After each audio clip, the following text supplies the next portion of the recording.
नमस्कार दोस्तों।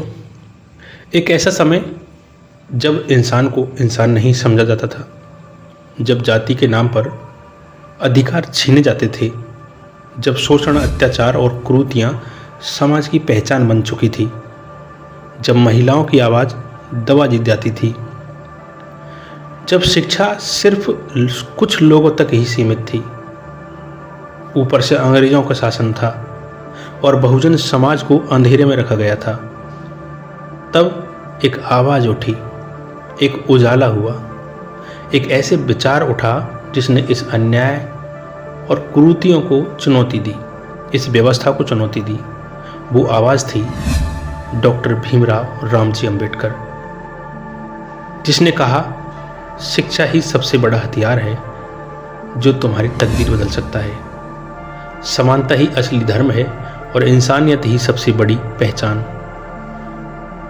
इस बाबा साहब अम्बेडकर जयंती पर हम जानेंगे उस क्रांति की कहानी जिसने समाज की जंजीरों को तोड़ दिया, उस व्यवस्था को तोड़ दिया जिस व्यवस्था ने इंसान को इंसान मानने से इनकार कर दिया था।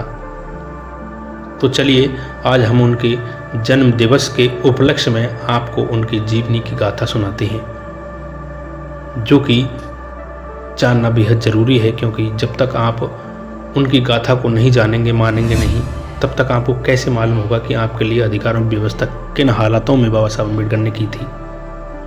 तो चलिए शुरू करते हैं। आप धैर्य बना के रखें और वीडियो को पूरी देखें। सूबेदार राम जी एक बहादुर, चुस्त दुरुस्त और बड़े नेक दिल इंसान थे। राम जी अंग्रेजी सेना में रिक्रूट सिपाही के पद पर भर्ती हुए और बाद में अपनी मेहनत और लगन के बल पर उन्नति करते हुए सूबेदार मेजर के पद पर पहुंचे। रामजी राव महाराष्ट्र के रत्नागिरी जिले के अंबाबड़े नामक छोटे से गांव में रहने वाले थे और 1891 में रामजी मध्य प्रदेश के इंदौर जिले की सैनिक छावनी महू में तैनात हुए थे। वहीं पर 14 अप्रैल 1891 को बालक भीम का जन्म माता भीमाबाई की कोख से हुआ।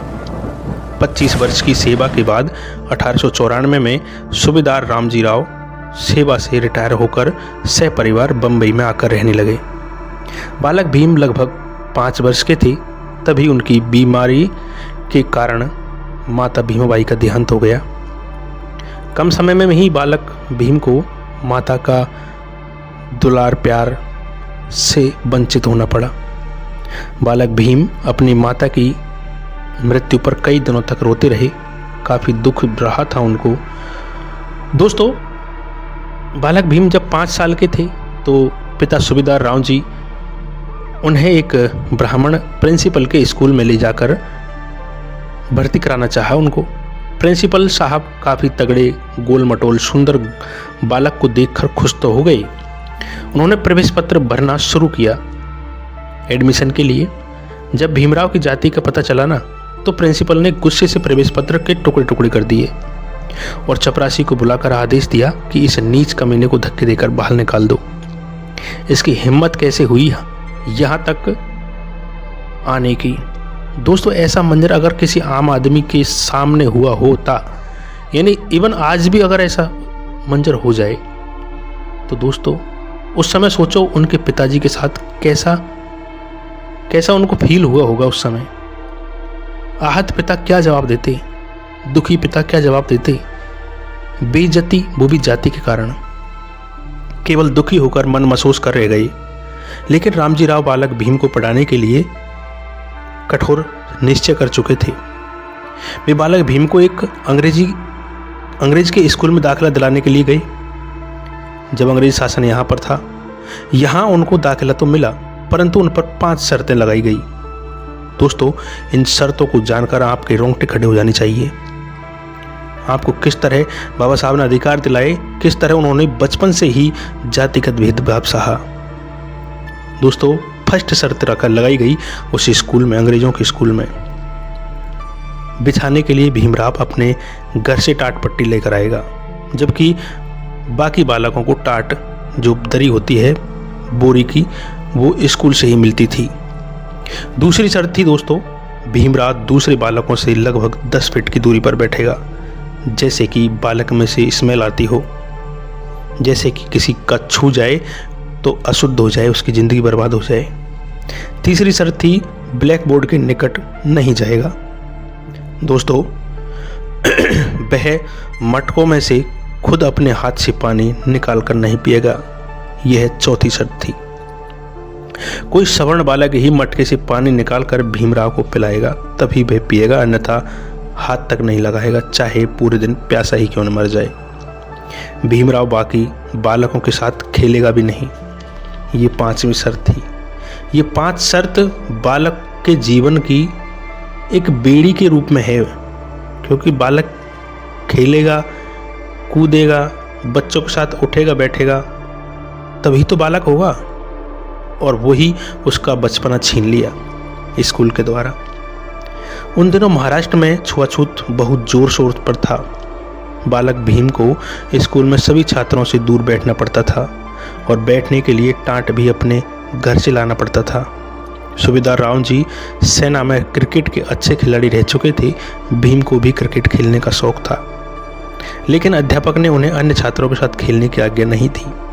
दोस्तों, एक ऐसा इंसान जिसका बचपन छीन लिया, जिसकी जवानी छीन ली, जिसका सारा बुढ़ापा छीन लिया, और आज उसके मरने के बाद भी लोग उनकी मूर्तियों को तक तोड़ देते हैं। परंतु अध्यापक ने उन्हें खेलने की परमिशन नहीं दी और लड़के बच्चों के साथ स्कूल में प्यास लगने पर यदि कोई सवर्ण विद्यार्थी दूर से भीम के हाथों में पानी डाल देता तो वह पानी लेते, अन्यथा पानी पी लेते, अन्यथा प्यासे ही रह जाते थे। नाई भी भीमराव के बाल नहीं काटते थे। नाई की दुकान पर जाते समय वो उससे मुंह मोड़ लेते थे या भगा देते थे। ये भीमराव के संग नहीं दोस्तों, उस जाति के हर व्यक्ति के साथ यही होता था। भीमराव की बड़ी बहन घर पर ही कैंची से उनके बाल आड़े तिरछे काट देती थी, जिससे भीमराव के कई दिनों तक मजाक उड़ाई जाती थी स्कूल में। परंतु इसके अलावा चारा भी तो क्या था, और कोई ऑप्शन भी तो नहीं था ना, क्या करते। भीमराव एक दिन अपनी बहन से मिलने बम्बई को चल पड़े।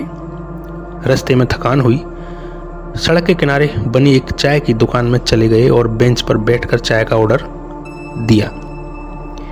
चाय वाले को कुछ शक सा हुआ। उसने भीमराव को घूर कर देखा और चीख कर बोला, क्या रे, क्या जात है तेरी? इस सवाल ने मानो भीमराव का खून ही जम गया हो ऐसे से। आज अपने ऊपर जरा सोच कर देखिए, क्या आप उस जगह होती तो आप क्या सोचते कि आपको कोई बेंच पर से खड़ा कर दे मात्र इस वजह से कि आप एक नीची जाति के माने जाते हैं। उसने ससंकोच अपनी जाति बताई तो वह बोला, महार नीच जात, तेरी हिम्मत कैसे हुई? वह चीखा और लपक कर भीमराव को बेंच से धकेल कर नीचे गिरा दिया और गालियों की बौछार कर दी। तेरी सही जगह वहीं है, नाली में, अछूत महार, गंदी नाली के कीड़े, गंदे कीड़े। भीमराव नाले से रोते रोते निकले और आंसू बहाते हुए घर पहुंचे।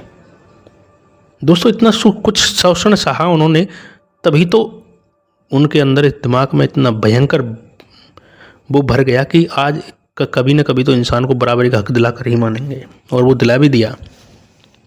बचपन में भीमराव को पग पग पर हिंदू धर्म की छूत-छात की मार झेलनी पड़ी। इससे बालक भीम के कोमल मन पर बहुत गहरा घाव हुआ, जो कि जीवन भर रिश्ते रहे।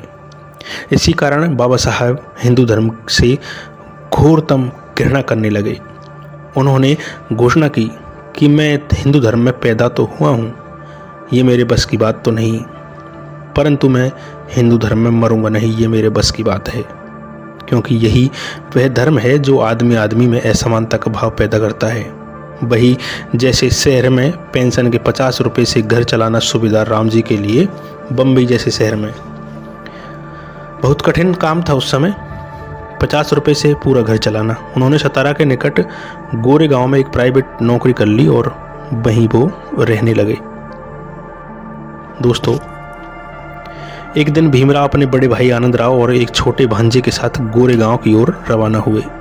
भीम ने अपने आने की सूचना सूबेदार राम जी को पत्र द्वारा पहले ही भेज दी थी।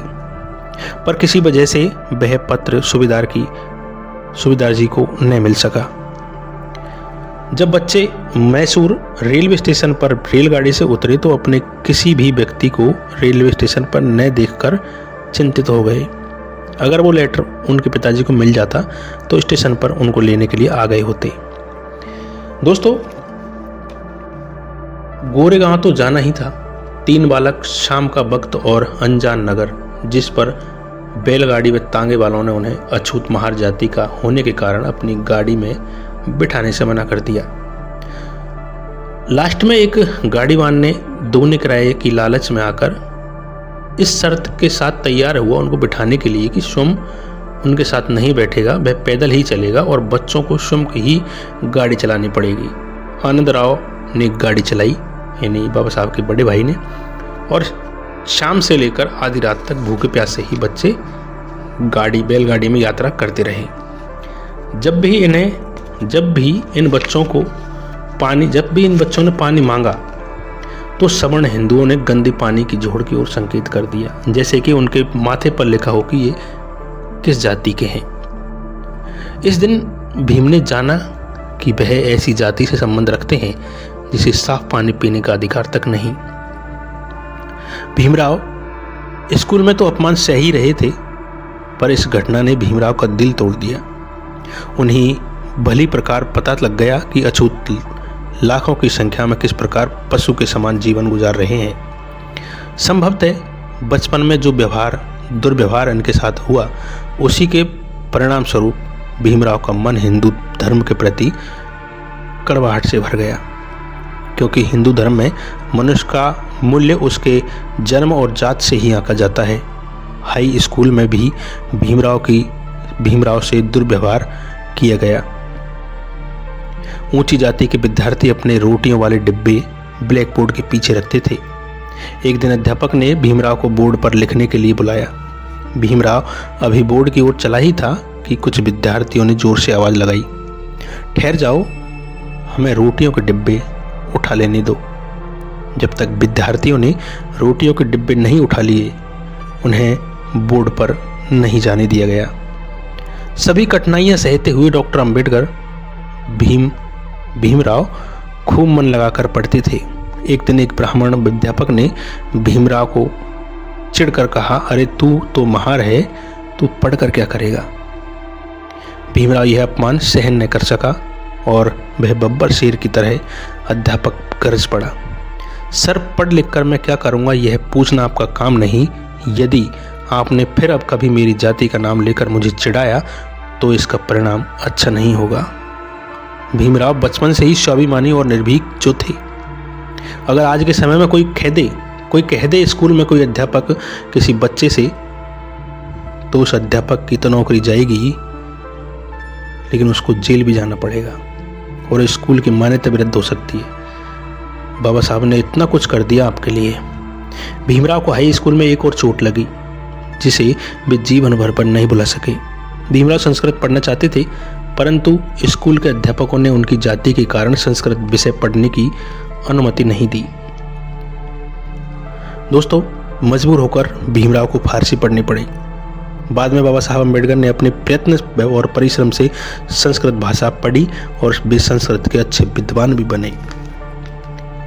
बचपन में माता का लाड़ प्यार न मिलने के कारण बालक भीम कुछ जिद्दी स्वभाव के तो हो गए थे। वे पढ़ाई में ज़्यादा रुचि नहीं लेते थे, परंतु धीरे धीरे उन्होंने पढ़ाई में ज़्यादा से ज़्यादा ध्यान और समय लगाया, जिससे उन्हें पढ़ाई अच्छी लगने लगी और बहुत मन लगाकर पढ़ने लगे।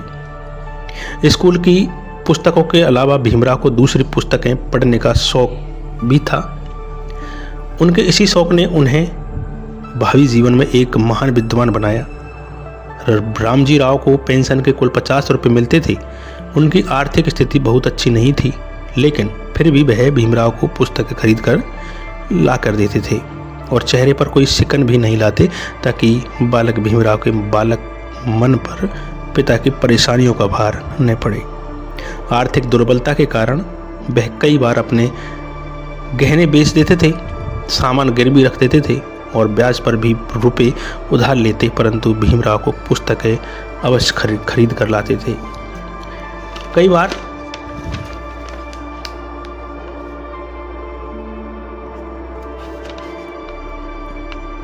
कई बार सूबेदार राम जी को अपनी बेटियों से भी कर्ज लेना पड़ा और उनके जेवर तक भी बेचने पड़े। भीमराव की प्रारंभिक शिक्षा अभाव और निर्धनता में बीती। सूबेदार परिवार सहित परेल मुंबई में मजदूरी बस्ती में एक पुरानी चाल घर में रहते थे। उनके पास एक ही कमरा था। इसी कमरे में घर का सारा सामान सभी रखा होता था। वही कमरा रसोई के रूप में भी उपयोग किया जाता था और गुसल खाने के रूप में भी, यानी सोने के लिए भी और रसोई के लिए भी। भीमराव इसी कमरे में सोते और पढ़ते थे। प्राय इस कमरे में सांस घुटता रहता था। रामजी राव भीमराव की पढ़ाई लिखाई का बहुत ध्यान रखते थे। असल में उन्होंने भीमराव को एक ऐसी महान विद्वान बनाने की ठान रखी थी। इस मिशन की पूर्ति के लिए वे हर मुश्किल सहन करते और प्रत्येक त्याग किया जाता था उनके द्वारा। सूबेदार भीमराव को रात्रि में शीघ्र ही सुला देते थे और सोम रात के 2 बजे तक जगते। 2 बजे वे भीमराव को जगा देते और खुद सो जाते। 2 बजे रात से सुबह होने तक भीमराव पढ़ने में मगन रहते। 1907 में अछूत का मैट्रिक पास कर लेना कोई मामूली बात नहीं थी। बम्बई के अछूतों ने भीमराव का उत्साह बढ़ाने के लिए उनके सम्मान में एक सभा का आयोजन किया। इस सभा में एक हाई स्कूल के मुख्य अध्यापक माननीय कृष्णजी अर्जुन केलुस्कर भी पधारे थे, जो एक प्रसिद्ध समाज सेवक भी थे। इन्होंने भीमराव को भगवान बुद्ध की जीवनी भेंट की थी। इस अवसर पर सूबेदार जी ने घोषणा की कि भले ही मेरी आर्थिक स्थिति ठीक नहीं है, फिर भी मैं भीमराव को उच्च शिक्षा दिलवाने का दृढ़ संकल्प लेता हूँ। ऐसा उनके पिताजी कहते हैं बाबा साहब के। दोस्तों, विवाह के समय भीमराव 15 वर्ष के थे और उनकी पत्नी रमाबाई 9 साल की थी। रमाबाई के पिता दापोली में कुली का काम करते थे। पिता का विवाह का स्थान बहुत ही अद्भुत था। विवाह की जो सभी रस्में थी बम्बई की बहकला मछली मार्केट में ही पूरी की गई थी। रात को दुकानें बंद होने के बाद बाराती इसी मंडी में पहुंच गए। लड़की के माता पिता एक कोने में और बाराती दूसरे कोने में अपना अपना काम करते रहे। इस मार्केट में एक गंदा नाला बहता था। इस गंदे नाले के ऊपर बने हुए एक पक्का फर्श पर शादी की रस्में पूरी की गई। सोचो, शादी के लायक तक जगह नहीं थी दलितों शूद्रों के पास, अछूतों के पास।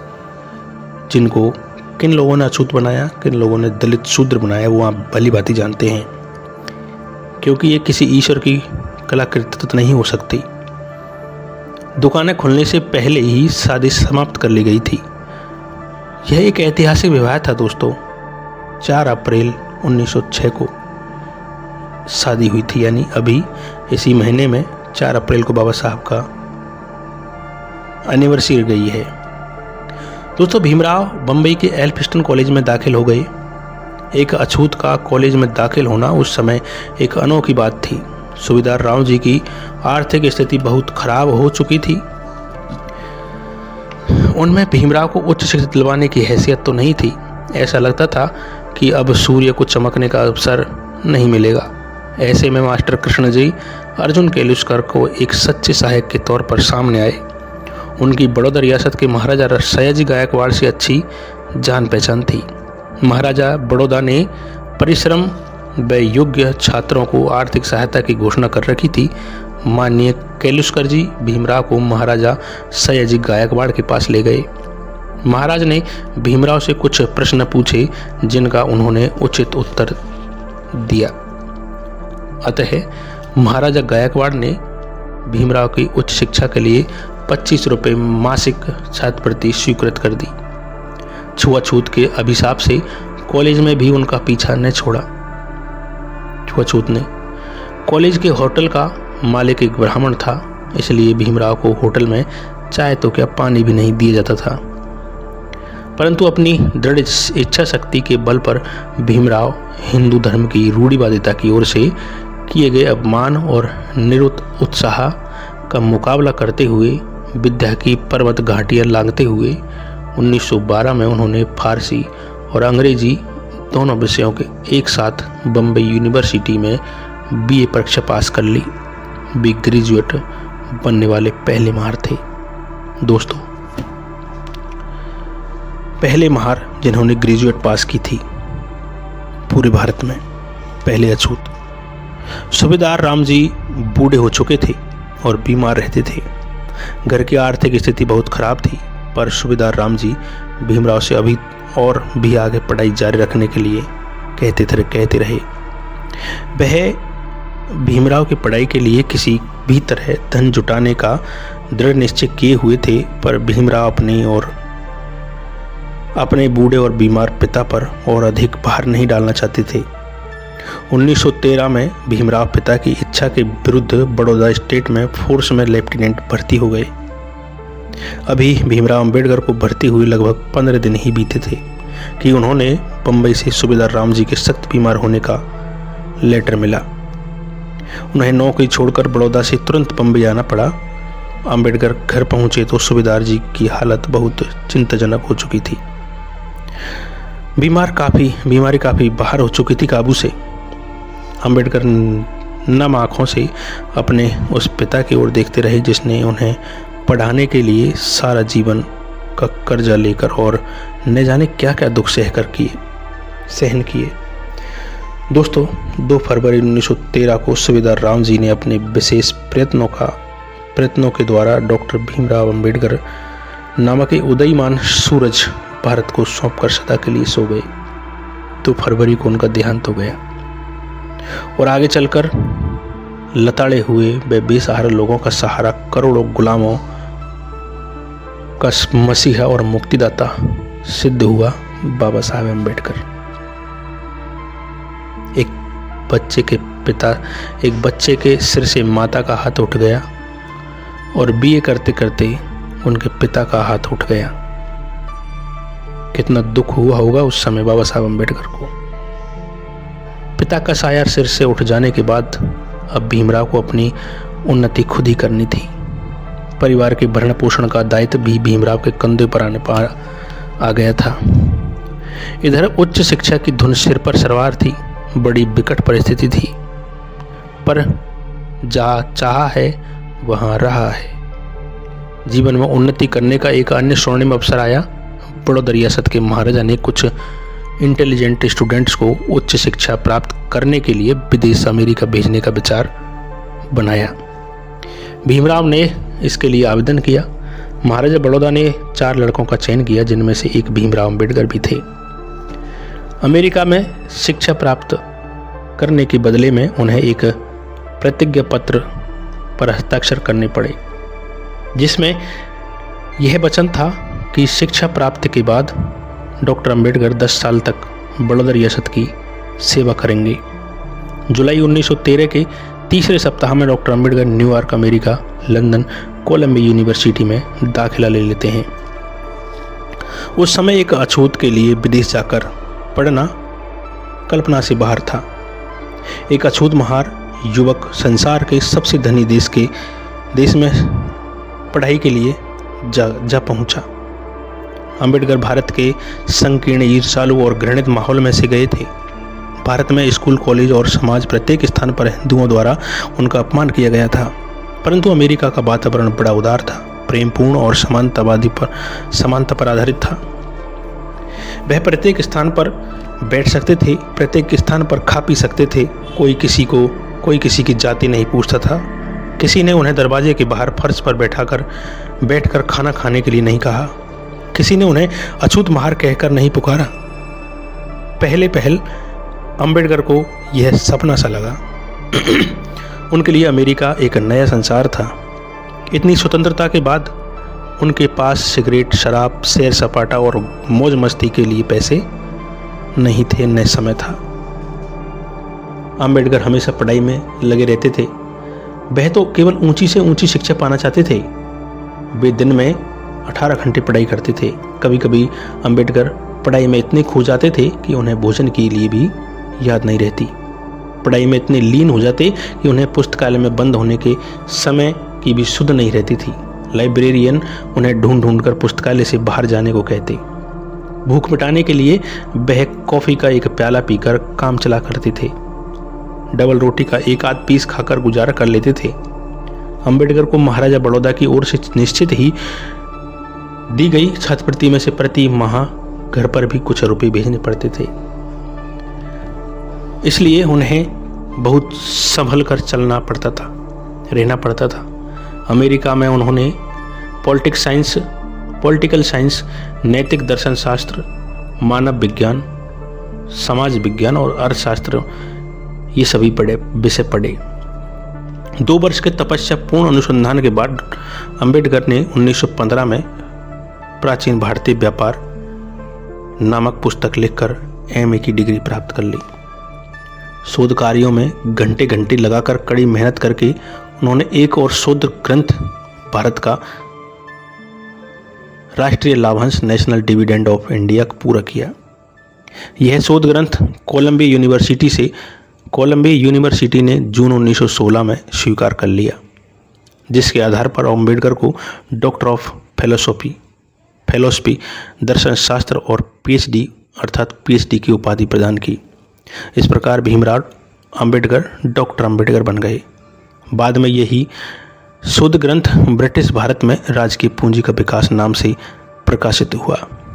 इसी पुस्तक में डॉक्टर अंबेडकर ने ब्रिटिश शासन की धनलोलुप नीति, नौकरशाही और जनता के शोषण के तरीके का कड़े शब्दों में विरोध किया। जब भी किसी स्थान पर ब्रिटिश सरकार की आलोचना की जाती, इस पुस्तक में से उदाहरण प्रस्तुत किए जाते। यह पुस्तक डॉक्टर अंबेडकर साहब ने मुझे विद्या प्राप्ति के लिए दी गई थी सहायता के लिए आभार प्रदर्शन के शब्दों में महाराजा बड़ौदा सयाजी गायकवाड़ को समर्पित की है। बाबा साहब अम्बेडकर लिखते हैं इस पुस्तक में कि मुझे विद्या प्राप्ति के लिए दी गई सहायता के लिए आभार प्रदर्शन महाराजा गायकवाड़ को इस पुस्तक को समर्पित करते हैं। इन पुस्तकों ने डॉक्टर अंबेडकर की विद्वानता को दुनिया के सामने प्रमाणित कर दिया। इन पुस्तकों ने डॉक्टर अंबेडकर का नाम उज्जवल कर दिया। उन्हें स्थान स्थान पर आमंत्रण किए जाने लगा। उनके सम्मान में कोलंबिया यूनिवर्सिटी के प्रोफेसरों और छात्रों ने एक शानदार चाय पार्टी दी और अंबेडकर के कठोर परिश्रम और विद्वानता की बहुत बहुत प्रशंसा की। कोलंबिया यूनिवर्सिटी में सफलता प्राप्त करने के बाद भी उनकी ज्ञान की जो भूख है वो शांत नहीं हुई। उन्होंने लंदन की ओर रुख किया। वह जून 1916 में अमेरिका से रवाना होकर लंदन पहुंचे। डॉक्टर अंबेडकर इंग्लैंड पहुंचे तो उनके सारे सामान की तलाशी ली गई। जूते तक की भी जांच हुई उनके। ब्रिटिश खुफिया पुलिस को संदेह था कि अंबेडकर के भारत के क्रांतिकारी दल के साथ संबंध है, अतः उनकी एक एक चीज को छान मारा। उनका संदेह बेकार निकला। लंदन पहुंचकर तुरंत डॉक्टर अंबेडकर अक्टूबर 1916 में कानून और अर्थशास्त्र की पढ़ाई के लिए लंदन यूनिवर्सिटी में एडमिशन ले लिया और लंदन में पढ़ाई जारी रखने के लिए महाराजा बड़ौदा से अनुमति प्राप्त की। अर्थशास्त्र की उनकी पढ़ाई काफ़ी आगे जा पहुंची थी। लंदन के प्रोफेसरों ने उन्हें डॉक्टरेट ऑफ साइंस DSc की तैयारी करने की अनुमति दे दी, तो उन्होंने तुरंत शोध प्रबंध पर अपना काम आरंभ कर दिया।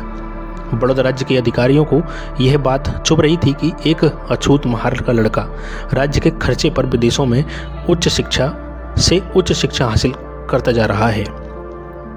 अतः बड़ौदा राज्य के दीवान ने उन्हें पत्र लिखा कि छात्रवृत्ति की अवधि खत्म हो चुकी है, तुरंत भारत आकर लौटकर प्रतिज्ञा पत्र की शर्तों के अनुसार बड़ौदा रियासत की 10 साल तक सेवा करो। इस पत्र से उन्हें बड़ा भारी दुख हुआ, जबकि इस पत्र के बारे में महाराजा गायकवाड़ को पता ही नहीं था।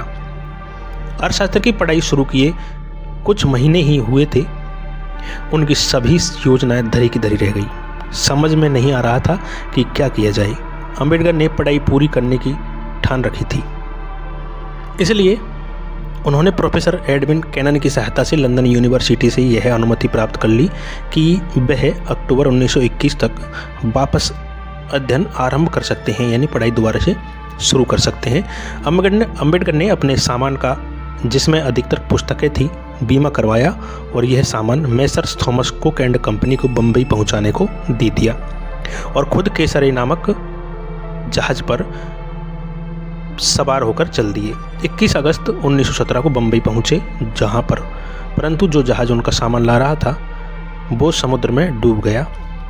कारण ये था कि जर्मनी ने उस समय प्रथम विश्व युद्ध चल रहा था और उस समय उस युद्ध के दौरान जर्मनी ने अटैक कर दिया और समुद्र में केवल बाबा साहब का जहाज़ बचा था, केसर हिंद, और उसके अलावा सारे जहाज़ों को डुबा दिया गया अटैक करके। बाबा साहब की किताबें, बहुत सारी किताबें थी उसमें। तो दोस्तों, बाबा साहब जब मुंबई पहुँचे तो उसके बाद क्या हुआ, प्रतिज्ञा पत्र की शर्तों के पालन हेतु डॉक्टर अंबेडकर बड़ौदा रियासत की सेवा के लिए बड़ौदा चल दिए। महाराजा बड़ौदा ने आदेश जारी किया कि रेलवे स्टेशन पर अंबेडकर का भव्य स्वागत किया जाए, लेकिन एक महार का स्वागत कौन करता, इसलिए उन्हें लेने कोई भी स्टेशन नहीं पहुंचा। यह समाचार कि एक महार अफसर बनकर बड़ौदा पहुंच रहा है सारे शहर में फैल चुका था। कोई भी होटल, सराय या धर्मशाला उन्हें स्थान देने के तैयार ही नहीं था। अंत में उन्होंने एक पारसी सराय में शरण ली। कुछ देर अलग अलग विभागों में अनुभव दिलाने के बाद महाराजा बड़ौदा डॉक्टर अंबेडकर को वित्त मंत्री बनाना चाहते थे, अतः उन्हें सैन्य सचिव, मिलिट्री सेक्रेटरी नियुक्त किया गया। विदेशों में उच्च शिक्षा प्राप्त करने और सैन्य सचिव जैसे उच्च पद पर आसीन यानी ग्रहण करने होने के बावजूद डॉक्टर अंबेडकर को यहाँ भी अछूतपन का घोर अपमान झेलना पड़ा। डॉक्टर अंबेडकर के अधीन जो कर्मचारी थे, यहाँ तक कि चपरासी भी उनके साथ बहुत गिरा हुआ व्यवहार करती थी। पहले ही दिन चपरासी ने दूर से ही उनकी फाइल टेबल पर फेंक दी थी। डॉक्टर अंबेडकर को बड़ा आश्चर्य हुआ। उन्होंने झिड़क कर कहा कि टेबल पर फाइल रखने ऐसे रखी जाती है क्या? माफ़ कीजिए जनाब, मैं आपके निकट नहीं आ सकता, ऐसा उस चपरासी ने कहा, क्योंकि आप एक अछूत हैं और मैं ऊंची जाति का चपरासी, ने उत्तर दिया। डॉक्टर अंबेडकर ने अपने क्रोध पर काबू रखकर कहा, क्या तुम्हें पता है कि मैं कितना शिक्षित हूं और मेरी पोस्ट क्या है यहाँ पर? चपरासी कहता है, जी हाँ पता है, आप मिलिट्री सेक्रेटरी हैं और डॉक्टर हैं, पर इससे क्या, आखिर जन्म से तो आप अछूत और महार ही है ना। डॉक्टर अंबेडकर मानो सातवें आसमान से नीचे आ गिरे हों। इसी प्रकार यदि फाइल उठानी होती तो चपरासी छड़ी के माध्यम से उस फाइल को उठाती थी और अपनी ओर सरकाकर उठा लेता था टेबल से। जब अंबेडकर कार्यालय में प्रवेश करते या जाने लगते तो फर्श पर पड़े कालीन को लपेट कर उठा लिया जाता था। इतना ही नहीं, चपरासी उन्हें पीने को पानी भी नहीं देता था। अपने पीने के पानी की व्यवस्था डॉक्टर अंबेडकर को खुद करनी पड़ी थी। बहुत बड़ा पद होता है मिलिट्री सेक्रेटरी का। कार्यालय से जाने के बाद कार्यालय को धोया जाता, गोमूत्र से पवित्र किया जाता था। उधर पारसी सराय में उनके साथ क्या गुजरी, इसका दर्दनाक उल्लेख उन्होंने अपने शब्दों में ही कहा है। छुआछूत के कारण किसी हिंदू या मुस्लिम होटल, सराय या धर्मशाला में जगह ही नहीं दी रहने के लिए। भटकते भटकते एक पारसी की सराय तक पहुंचा। जब सराय के चौकीदार को बताया कि मैं एक हिंदू हूं, तो उसने कहा कि सराय में हिंदू नहीं ठहर सकता। मैंने उसे कहा कि यदि मैं पारसी नाम अपना लूँ तो समस्या हल हो जाएगी क्या, उसे कुछ अधिक लाभ हो जाएगा। अतः वह मान गया। मैं सराय में पारसी नाम से रहने लगा। पारसी सराय 2 मंजिला की इमारत थी। नीचे की मंजिल में सराय का चौकीदार अपने सहपरिवार रहता था। दूसरी मंजिल पर एक छोटा सा कमरा था जिसमें बिस्तर लगा था। साथ में एक छोटा सा बाथरूम था जिसमें पानी की एक टूटी लगी थी। शेष सारा भाग एक बड़ा हॉल था जिसमें पुराना सामान जैसे टूटे बेंच, कुर्सी और तख्ते, कूड़ा करकट जमा था। इस तरह वातावरण में मैं अकेला रहता था। मैं सुबह 10 बजे दफ्तर चला जाता और रात लगभग 8 बजे वहाँ से लौटता, क्योंकि हाल में न बिजली थी न तेल से जलने वाला दीपक। हाल में गहन अंधेरा छाया रहता था। चौकीदार मेरे लिए एक छोटी सी लालटेन लाता जिसकी रोशनी कुछ इंच दूरी से ही आगे नहीं जाती थी। मुझे लगने लगा कि मैं जैसे कैद हूँ किसी जेल में, किसी कोठरी में। मैं किसी इंसान से बात नहीं कर सकता। मैं इंसान से बात करने के लिए तरस जाता। इस अकेलेपन को मैंने अध्ययन से दूर करना चाहा, किंतु चमगादड़ों ने इधर उधर भागने और शोर मचाने के कारण पढ़ाई भी नहीं करनी थी। ऐसे में मन ही मन में बड़ा कुड़ता, गुस्सा आता। फिर यह सोचकर मेरा रोज चला जाता कि काल कोठरी ही सही, यह शरण तो है, कुछ न कुछ होने से तो यह बेहतर ही है। मेरा जो सामान मुंबई से आया था उसे लेकर मेरी बहन का बेटा आया तो मेरी ऐसी बुरी हालत देखकर जोर जोर से रोने लगा। इसलिए मैंने उसे तुरंत वापस भेज दिया।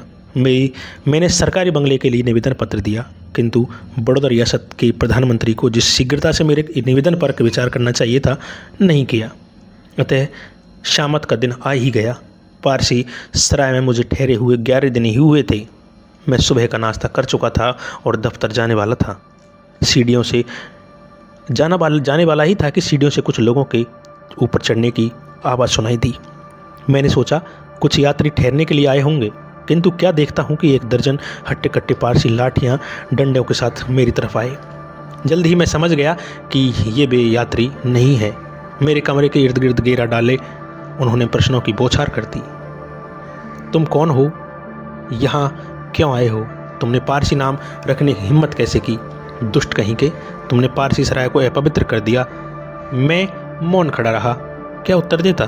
पारसियों की यह भीड़ मुझे मौत के घाट उतार देना चाहती थी, किंतु मेरी नरमी और खामोशी ने मेरी मृत्यु को टाल दिया। उनमें से एक ने पूछा, कब खाली कर रहे हो सराय? वह ऐसा समय था जब मेरा यह ठिकाना, मेरी यह शरण स्थली मुझे अपने जीवन जैसी प्यारी थी। मैंने मौन तोड़ा और उत्तर दिया, मुझे 1 सप्ताह और रहने दो, इतने में संबंधित मंत्री मुझे कोठरी देने की अर्जी मंजूर कर देंगे। किंतु पारसी ने मेरी एक बात नहीं सुनने को तैयार ही नहीं थे। उन्होंने मुझे अंतिम चेतावनी दी कि शाम तक मुझे इस सराय में आप दिखने नहीं चाहिए। मुझे अपना बोरिया बिस्तर बांधना होगा। मुझे धमकी देकर भी चले गए। मैं हक्का बक्का रह गया। मेरा दिल डूबने लगा। मैंने मन ही मन उनको बुरा भला कहा और फूट फूट कर रोने लगा, क्योंकि मुझसे मेरी शरण स्थली अनमोल थी, वो छीनी जा रही थी। जैसी थी अच्छी थी। मेरा यह निवास काल कोठरी से बेहतर नहीं था, तो भी मेरे लिए यह कीमती था। पारसियों के चले जाने के बाद मैं सोच में पड़ गया कि अब क्या करूं। मैंने सोचा कि मेरी समस्या थोड़े दिनों की है। जैसे ही सरकारी बंगला मिल जाएगा मेरी समस्या हल हो जाएगी। मैंने तय किया कि मित्रों की मदद ली जाए। बड़ौदा रियासत में मेरे 2 मित्र थे, एक हिंदू, दूसरा भारतीय है, ईसाई। मैं पहले हिंदू मित्र के पास गया। मैंने उसे अपनी कहानी बताई। उसे मेरी बातें सुनकर दुख तो हुआ। उसने पारसियों को भी बुरा भला कहा, किंतु यह सब महसूस करने के बाद भी वह कहने लगा, यदि आप मेरे घर में ठहरने के लिए आ जाएंगे तो मेरे सारे नौकर भाग जाएंगे। मैंने संकेत पा लिए और अपने निवेदन पर जोर नहीं डाला। फिर मैं अपने ईसाई मित्र के पास गया। उसने कहा कि उसकी पत्नी अगले दिन आ रही है, वह उससे सलाह करके बताएगा। बाद में मुझे पता चला कि उसका उत्तर भी बड़ा कूटनीतिज्ञ था। वे पति पत्नी दोनों ईसाई बनने से पूर्व ब्राह्मण परिवार से थे। पति तो कुछ उदार विचारों का बन गया था, किंतु पत्नी पहले से ही ऐसी थी, मनुवादी टाइप की, रूढ़िवादी ही रही। उसमें कोई बदलाव नहीं आया। इसलिए वह एक अछूत को अपने घर में कैसे रहने देती।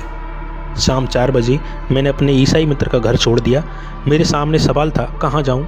मेरा कोई मित्र तो था नहीं, सराय भी छोड़नी थी, तो फिर जाऊँ तो कहाँ जाऊँ? मेरे सामने बम्बई लौटने के सिवाय और कोई चारा नहीं था। बड़ौदा से मुंबई के लिए रेलगाड़ी रात 9 बजे रवाना होती थी। मुझे 5 घंटे का समय बिताना था। कहाँ गुजारूँ यह समय? सराय जाऊँ या फिर मेरे मित्र के यहाँ जाऊँ? सराय जाने का हौसला नहीं था, क्योंकि मुझे डर था कि पारसी फिर आकर मुझ पर हमला न कर दे। मेरी हालत तो दयनीय थी ही, मैं उसे और ज़्यादा दयनीय नहीं बनाना चाहता था। मैंने शहर की सीमा पर स्थित कमाठी पर बाग में, यानी शहर की सीमा पर लास्ट में एक बाग में 5 घंटे गुजारने का फैसला किया। मैं थका हारा और भूखा एक पेड़ के नीचे बैठ गया, फूट फूट कर रोने लगा। वहाँ बैठे बैठे कई विचार तो आए मन में।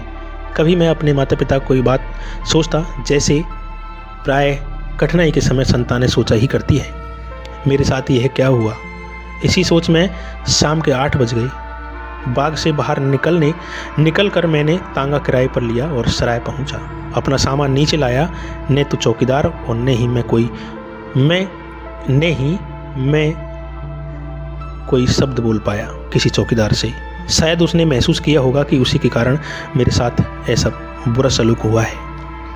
मैंने उसका बिल अदा किया और रेलवे स्टेशन के लिए रवाना हो गया। दोस्तों, बरसों बीत चुके थे, किंतु पारसी सराय में मेरे साथ हुई घटना की जो याद है मेरी आंखों में बार बार आंसू ला देती है। पहली बार मुझे पता चला कि जो व्यक्ति हिंदू के लिए अछूत है वह पारसी के लिए भी अछूत ही है। अंबेडकर इन चपरासियों, अधिकारियों, पारसियों और दूसरे लाखों लोगों जो जहालत, अशिक्षा, रूढ़ियों और अनेक कुप्रथाओं से ग्रस्त है, उनसे कई अधिक विद्वान, उच्च नैतिकता, उदारता और महानता के स्वामी थे, परंतु फिर भी उनके साथ जाति पर अभिमान करने वाले लोगों ने मानवता से गिरा हुआ व्यवहार किया। यह शोक और मर्मांत आघात डॉक्टर अंबेडकर जैसे महापुरुषों के लिए एक असहनीय आघात था। डॉक्टर अंबेडकर को इस घटना से बहुत अधिक दुख हुआ। कैलुस्कर, जिन्होंने अंबेडकर को छात्रवृत्ति दिलवाने में बहुत महत्वपूर्ण भूमिका निभाई थी, एक बार फिर गति में आए। उन्होंने महाराजा बड़ौदा को अंबेडकर की सारी घटना गाथा सुनाई कि किस प्रकार बड़ौदा में आकर डॉक्टर अंबेडकर के साथ अपमान हुआ, किस प्रकार उन्हें बड़ौदा रियासत से निकलना पड़ा, परंतु इस भेंट और प्रयास को कोई भी लाभदायक परिणाम नहीं निकला। माननीय कैलुस्कर ने अपने एक मित्र को, जो बड़ौदा में प्रोफेसर थे और प्रगतिशील विचार रखते थे, इस बात के लिए तैयार कर लिया कि वह अंबेडकर को अपने घर में स्थान दे देंगे और खर्च आदि डॉक्टर अंबेडकर से वसूल कर लिए करेंगे। जब डॉक्टर अंबेडकर प्रोफेसर के वचन के अनुसार माननीय कैलुस्कर के कहने पर बड़ौदा पहुंचे तो उन्हें प्रोफेसर का एक पत्र मिला, जिसमें लिखा था कि वह उसके घर न आए क्योंकि उसकी पत्नी इसके लिए सहमत नहीं है। अंबेडकर बड़ौदा स्टेशन से ही वापस लौट आए। इन परिस्थितियों में अंबेडकर को महाराजा बड़ौदा, जिसने उनकी शिक्षा प्राप्ति में पर्याप्त सहायता की थी, की रियासत को त्यागना ही पड़ा। ऐसे हालातों में डॉक्टर अंबेडकर क्या करते? किसी ने जगह ही नहीं दी रहने के लिए। इतने बड़े विद्वान, इतने बड़े पढ़े लिखे आदमी के साथ ऐसा व्यवहार हो रहा था बड़ौदा में। आखिर उन्होंने उस रियासत को छोड़ दिया और मुंबई आ गए एक कॉलेज में प्रोफेसर की नौकरी के लिए। तो हम अगली वीडियो में आपको फिर बताते हैं बाबा साहब की आगे की कहानी कि क्या हुआ उनकी ज़िंदगी में आगे। जब तक के लिए आप सुरक्षित रहें, सावधान रहें। वीडियो काफ़ी लंबी हो गई है, इसलिए इस वीडियो में इतना ही।